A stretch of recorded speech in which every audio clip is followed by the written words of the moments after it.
ಲೈಫಲ್ಲಿ ಯಾರಿಗೂ ಪ್ರಾಬ್ಲಮ್ ಇಲ್ಲ ಅಂತಲ್ಲ. ನಮ್ಮೆಲ್ಲರ ಲೈಫಲ್ಲೂ ಕೂಡ ಪ್ರಾಬ್ಲಮ್ಸ್ ಬಂದಿರುತ್ತೆ, ನೆಗೆಟಿವ್ ಸಿಚುವೇಶನ್ಸ್ಗಳು ಬಂದಿರುತ್ತೆ. ಆದರೆ ಆ ಸಿಚುವೇಶನ್ಗಳನ್ನು ಯಾವ ರೀತಿ ನಾವು ಹ್ಯಾಂಡಲ್ ಮಾಡ್ತೀವಿ ಅನ್ನೋದ್ರ ಮೇಲೆ ನಮ್ಮ ಫ್ಯೂಚರ್ ಡಿಪೆಂಡ್ ಆಗಿರುತ್ತೆ. ಅದು ನಮ್ಮ ಕೈಯಲ್ಲೇ ಇರುತ್ತೆ ಅಲ್ವಾ, ನಾವು ಯಾವ ಥರ ರಿಯಾಕ್ಟ್ ಮಾಡ್ತೀವಿ ಅನ್ನೋದನ್ನು. ಹ್ಯಾಂಡಲ್ ಮಾಡೋಕ್ಕೆ ಬರದೇ ಇರೋರು ಅರ್ಧದಲ್ಲೇ ಕ್ವಿಟ್ ಮಾಡ್ತಾರೆ, ಹ್ಯಾಂಡಲ್ ಮಾಡಿ ಮುಂದೆ ಸಾಗಿರೋರು ಎಷ್ಟೊಂದು ಜನ ಇದ್ದಾರೆ. ಆ್ಯಂಡ್ ಈ ಒಂದು ವಿಡಿಯೋದಲ್ಲಿ ಇದ್ರ ಬಗ್ಗೆ ಮಾತಾಡೋಣ. Welcome back to middle class mom corner ವ್ಲಾಗ್ಸ್ಗೆ. ಆ್ಯಂಡ್ ಇಲ್ಲಿ ಇವತ್ತು ನಾನು ನಿಮಗೆ ಬಿಸಿಬೇಳೆಬಾತ್ ಪೌಡರ್ ಮನೆಯಲ್ಲಿ ಮಾಡ್ಕೊಳ್ತಾ ಇದ್ದೀನಿ, ಅದರ ಒಂದು ರೆಸಿಪಿನ ಶೇರ್ ಮಾಡ್ತಾ ಇದ್ದೀನಿ. ಇಲ್ಲಿ ಸ್ವಲ್ಪ ಬ್ಯಾಡಗಿ ಮೆಣಸಿಕಾಯಿ, ಗುಂಟೂರು ಮೆಣಸಿಕಾಯಿ, ಸ್ವಲ್ಪ ಒಣ ಕೊಬ್ಬರಿ ತೊಗೊಂಡಿದ್ದೀನಿ. ಕೊಬ್ಬರಿ ನಿಮಗೆ ಆಪ್ಷನಲ್, ತೊಗೋಬೋದು, ಇಲ್ಲಾಂದರೆ ನಡೆಯುತ್ತೆ.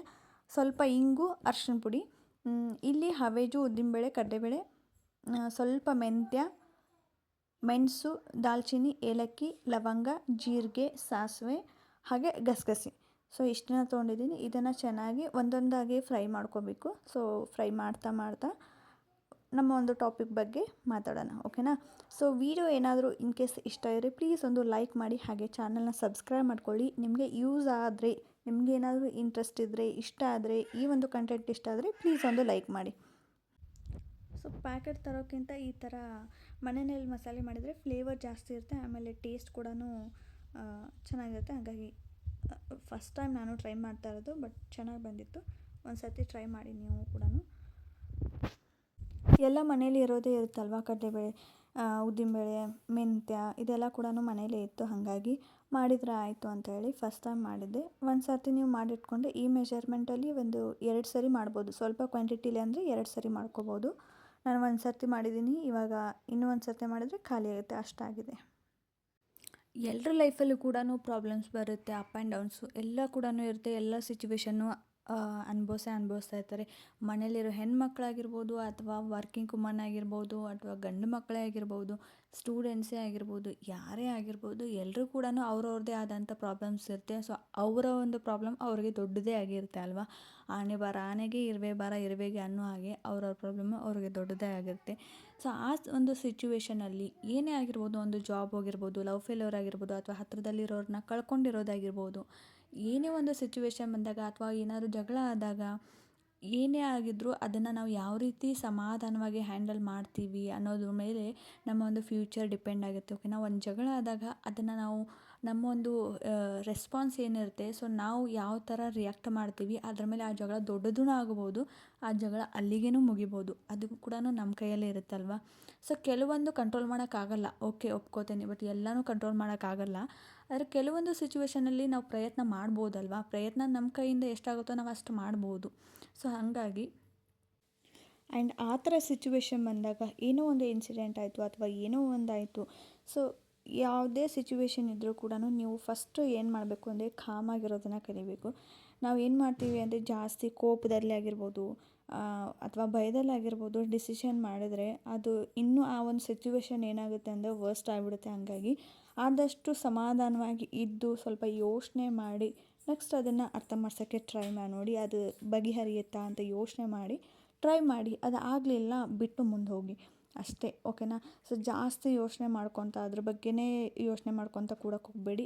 ಆದರೆ ಸಾಲ್ವ್ ಆಗ್ತಿದ್ರೆ ಅದನ್ನು ಅರ್ಥ ಮಾಡ್ಸೋಕ್ಕೆ ಟ್ರೈ ಮಾಡಿ ನೋಡಿ. ಖಂಡಿತವಾಗ್ಲೂ ಯಾವುದೇ ಸಾಲ್ವ್ ಆಗದೇ ಇರೋವಂಥ ಪ್ರಾಬ್ಲಮ್ ಅಥವಾ ಏನೂ ಇರೋದಿಲ್ಲ ಅಲ್ವಾ. ಆದರೆ ಎದುರಿನವರು ಅದಕ್ಕೆ ಸಪೋರ್ಟ್ ಮಾಡಬೇಕಾಗುತ್ತೆ ಅಷ್ಟೇ. ನೆಗೆಟಿವ್ ಥಾಟ್ಸ್ ಬಂದಾಗ ಅದಕ್ಕೆ ಫುಡ್ ಕೊಡೋಕ್ಕೆ ಹೋಗಬೇಡಿ, ಓಕೆನಾ?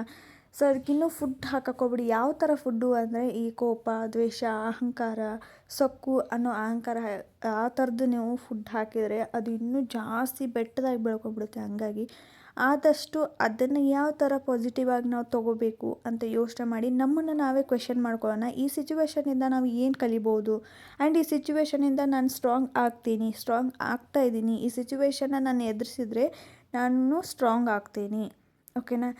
ಈ ಒಂದು ಸಿಚುವೇಶನ್, ಈ ಒಂದು ಪ್ರಾಬ್ಲಮ್ಮು ನನಗೆ ಸ್ಟ್ರಾಂಗ್ ಮಾಡ್ತಾ ಇದೆ. ದೇವರು ನನಗೆ ನನ್ನ ಒಂದು ಶಕ್ತಿನ ನನಗೆ ತಿಳಿಸೋಕ್ಕೆ ಅಂತಲೇ ದೇವ್ರು ನನಗೆ ಈ ಕಷ್ಟ ಕೊಟ್ಟಿದ್ದಾನೆ ಅಂತ ತಿಳ್ಕೊಂಡು ನೀವು ಅದನ್ನು ಯೋಚನೆ ಮಾಡಿದ್ರೆ ನಿಮಗೆ ಅಲ್ಲಿ ಸೊಲ್ಯೂಷನ್ ಅನ್ನೋದು ಸಿಗ್ತಾ ಹೋಗುತ್ತೆ. ನೀವು ಕೂಡ ಅಷ್ಟೇ ಆ ಪ್ರಾಬ್ಲಮ್ಸ್ನ ಕಡಿಮೆ ಮಾಡ್ಕೊತ ಹೋಗ್ತೀರ, ಓಕೆನಾ?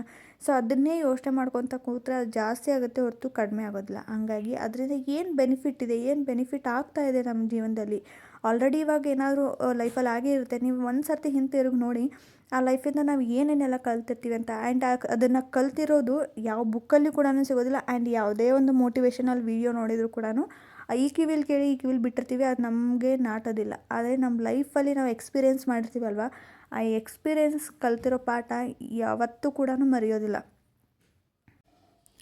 ನಿಮ್ಮ ಲೈಫಲ್ಲಿ ಏನೇ ಪ್ರಾಬ್ಲಮ್ ಇದ್ದರೂ, ನೀವು ಏನೇ ಫೇಸ್ ಮಾಡ್ತಾಯಿದ್ರು, ನಿಮ್ಮ ಮನಸ್ಸಲ್ಲಿ ಏನೇ ನೋವಿದ್ರೂ ಕೂಡ ಅದನ್ನು ಆದಷ್ಟು ನೀವೇ ಯಾವ ಥರ ಹ್ಯಾಂಡಲ್ ಮಾಡೋದು ಅಂತ ಹೇಳ್ಬಿಟ್ಟು ಯೋಚನೆ ಮಾಡಿ. ಇನ್ನೊಬ್ರ ಹತ್ರ ಯಾರ ಹತ್ರನೂ ಶೇರ್ ಮಾಡ್ಕೋಬೇಡಿ, ಯಾರೂ ಕೂಡ ಸೊಲ್ಯೂಷನ್ ಕೊಡೋಲ್ಲ, ಓಕೆನಾ. ಸೊ ಇವಾಗಿನ ಜನಗಳು ಹೆಂಗಿದ್ದಾರೆ ಅಂದರೆ, ನಾವು ಏನಾದರೂ ಹೇಳಿದರೆ ಸಾಕು, ಅದಕ್ಕೆ ಅಂದರೆ ನಮ್ಮ ವೀಕ್ನೆಸ್ನ ತಿಳ್ಕೊಂಡು ಅದನ್ನು ಇನ್ನೂ ಯಾವ ಥರ ನಮಗೆ ಚುಚ್ಚಿ ಮಾತಾಡಬೇಕು, ಅದನ್ನು ಯಾವ ಥರ ಇನ್ನೂ ಯಾವ್ಯಾವ ಆ್ಯಂಗಲಲ್ಲೆಲ್ಲ ಅನ್ನಬೇಕು ಅದನ್ನು ಎಲ್ಲ ಕೂಡ ಸಿಕ್ಕಿದೆ ಚಾನ್ಸು ಅಂತ ಅಂತಾರೆ ಅಷ್ಟೇ. ಅದನ್ನು ಬಿಟ್ಟರೆ ನಿಮಗೇನೂ ಕೂಡ ಅದರಿಂದ ಸಮಾಧಾನ ಸಿಗೋದಿಲ್ಲ.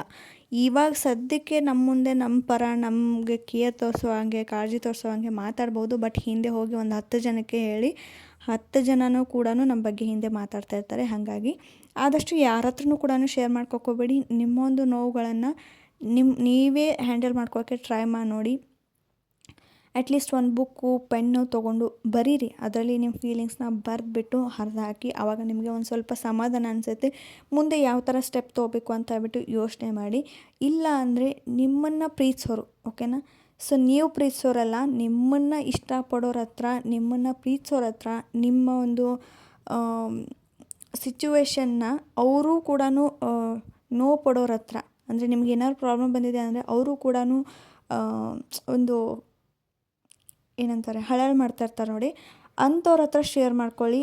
ಆವಾಗ ಅವರು ಕೂಡ ಸ್ವಲ್ಪ ಏನಾದರೂ ಮನಸ್ಸು ಹಗುರ ಆಗುತ್ತೆ, ಸೊಲ್ಯೂಷನ್ ಕೊಡ್ತಾರೆ. ಆ್ಯಂಡ್ ಅದು ಸೊಲ್ಯೂಷನ್ನು ನಿಮಗೆ ಯೂಸ್ ಆಗೋ ಥರ ಇರುತ್ತೆ, ಓಕೆನಾ. ಸೊ ಮೇಲ್ಮೇಲೆ ಮಾತಾಡೋದಾಗಿರ್ಬೋದು, ಮೇಲ್ಮೇಲೆ ಕೇರ್ ತೋರಿಸಿ ಹಿಂದ್ಗಡೆ ಏನಾದ್ರು ಮಾತಾಡೋದು ಅಥವಾ ಚುಚ್ಚಿ ಮಾತಾಡೋದು, ಈ ಥರ. ಆಮೇಲೆ ನಿಮ್ಮ ಒಂದು ವೀಕ್ನೆಸ್ನ ಅವ್ರು ಇಟ್ಕೊಂಡು ಆಟ ಆಡೋದಾಗಿರ್ಬೋದು. ಈ ಸಿಚುವೇಷನಲ್ಲಿ ಎಲ್ಲ ಚೆನ್ನಾಗೇ ಇರುತ್ತೆ. ಅದಾದಮೇಲೆ ಮುಂದೆ ಒಂದು ಟೈಮಲ್ಲಿ ನೀನು ಹಿಂಗಿದ್ದೆ, ನಾನು ಆವಾಗ ನಿನ್ಗೆ ಹಿಂಗೆ ಮಾಡಿದೆ, ಸೊ ನಾನೇ ಹೇಳಿದ್ದೀನಿ, ಈ ಥರ ನಮ್ಮ ಒಂದು ವೀಕ್ನೆಸ್ನ ಇಟ್ಕೊಂಡು ಅವರು ಆಟ ಆಡೋಕ್ಕೆ ಟ್ರೈ ಮಾಡ್ತಾರೆ. ಹಾಗಾಗಿ ಆದಷ್ಟು ಈ ಥರ ವ್ಯಕ್ತಿಗಳಿಂದ ದೂರ ಇರಿ. ಹಾಗಾಗಿ ಇಂಥ ವ್ಯಕ್ತಿಗಳು ಸಿಗೋದು ಕಡಿಮೆ. ಆ್ಯಂಡ್ ನಿಮ್ಮ ಲೈಫಲ್ಲಿ ಅಂಥ ವ್ಯಕ್ತಿಗಳು ಇದ್ದಾರೆ, ಫ್ರೆಂಡ್ ಆಗಿರ್ಬೋದು, ಯಾರೇ ಆಗಿರ್ಬೋದು, ನಿಮ್ಮ ಲೈಫಲ್ಲಿ ಆಲ್ರೆಡಿ ಸಿಕ್ಕಿದ್ದಾರೆ ಅಂದರೆ, ಆ್ಯಂಡ್ ನೀವು ನಿಮ್ಮಷ್ಟು ಲೆಕ್ಕಿ ಯಾರೂ ಅಲ್ಲ ಅಂತ ಹೇಳ್ತೀನಿ. ಯಾಕಂದರೆ ಆ ಥರ ಹಾನೆಸ್ಟಾಗಿ ಕೇರ್ ಮಾಡೋರು ಯಾರೂ ಸಿಗೋದಿಲ್ಲ. ಸಿಕ್ಕಿದ್ದಾರೆ ಅಂದರೆ ನೀವೇ ಲಕ್ಕಿ. ನೀವು ಅಂಥವ್ರ ಹತ್ರ ಶೇರ್ ಮಾಡಿಕೊಂಡು ನಿಮ್ಮ ಒಂದು ಪ್ರಾಬ್ಲಮ್ಸ್ಗೆ ಸ್ವಲ್ಪ ಸಮಾಧಾನ ಪಡ್ಕೋಬೋದು ಆ್ಯಂಡ್ ಸೊಲ್ಯೂಷನ್ನ ಹುಡ್ಕೋಬೋದು ಅಲ್ವಾ. ಲೈಫಲ್ಲಿ ಏನೇ ಒಂದು ಪ್ರಾಬ್ಲಮ್ಸ್ ಬಂದರೂ ಕೂಡ ಅದು ಯಾವುದೂ ಕೂಡ ಶಾಶ್ವತ ಅಲ್ಲ. ಖುಷಿ ಆದರೂ ಕೂಡ ಅದು ಯಾವುದೂ ಕೂಡ ಶಾಶ್ವತ ಅಲ್ಲ. ಇವತ್ತು ಕಷ್ಟ ಇದ್ದರೆ ನಾಳೆ ಸುಖನೂ ಬರ್ಬೋದು. ಸೊ ಇವತ್ತು ರಾತ್ರಿ ಆಗಿದ್ರೆ ನಾಳೆ ಬೆಳಗ್ಗೆ ಸೂರ್ಯ ಬಂದೇ ಬರ್ತಾನೆ.